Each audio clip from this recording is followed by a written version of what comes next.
Ahlan wa sahlan bikum. I'm going to make a savory toast with fig jam and cheese. And I'm going to be using Dukkan's beautiful fig jam. Fig jam for me is really my favorite fruit jam, to be honest. It's very nostalgic. I love having it with a little bit of bread and cheese. It's a really distinct and beautiful taste of home for me. It's a very sweet jam, right? But we're gonna be using it in this lovely savory toast. And I'm just gonna show you one of the kind of complex flavor profiles that you can create using a little bit of this fig jam. So from the market, I bought this beautiful, fresh Bulgarian feta. It's very salty, it's very soft, and it's the little brown notes that come at the end. You know, you can really feel with a cheese when somebody's really made it with love. And I bought this from a farmer at the farmer's market who just was so passionate about this cheese, so I knew I had to have it. So the ratio of fig jam to cheese for something like this is really up to you. Because this fig jam is a little bit more jelly-like in texture, it's not very liquidy, I'm gonna mix them together and then spread them on the toast so you get a little bit of both in every single bite. Very spreadable. If you were using this on its own, it's really a very spreadable jam. Oh wow.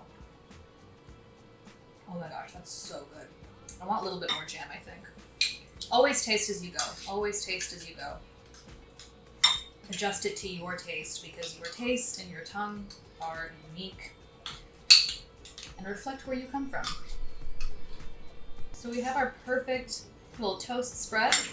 I'll set that to the side. What we're also going to put on this toast is some beautiful pan-fried oyster mushrooms, which I've already put together here. One of the best ways I've found to cook mushrooms is to dry saute them first in a pan. You can use a cast iron or a nonstick pan, but put them in by themselves first. Flip them over until all sides are kind of golden. You want to use this dry saute method for them to lose more of their liquid, become a little bit crispy, and then once they've cooked down to the degree that you like them to be, you can add a little bit of ghee or a little bit of olive oil, turn down the heat, and a little bit of salt, and then keep tossing them around to fry them in that beautiful fat. I love using ghee with mushrooms. They just really complements that earthy flavor. You could also use olive oil if you wanted to, but you would really want to keep the heat very, very low. But try it with ghee. It's so delicious. I have my gorgeous sourdough loaf here, locally sourced. She is so beautiful. She is a friend. I'm going to very quickly toast it in the same pan that I cooked the mushrooms in, so it gets a little bit of that ghee.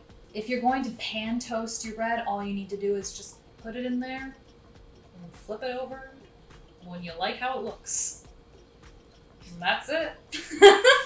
I'm gonna spread it with some of our Bulgarian cheese with fig. Making a trendy toast. Top it with our mushrooms. Make art with your mushrooms. And then to finish this off, I'm gonna add some beautiful fresh mint leaves. Just whole. And you have your beautiful, gorgeous little toast with so many great flavors going on. I'm really excited to try it. Dang! All of these flavors just really pair well together. Wow.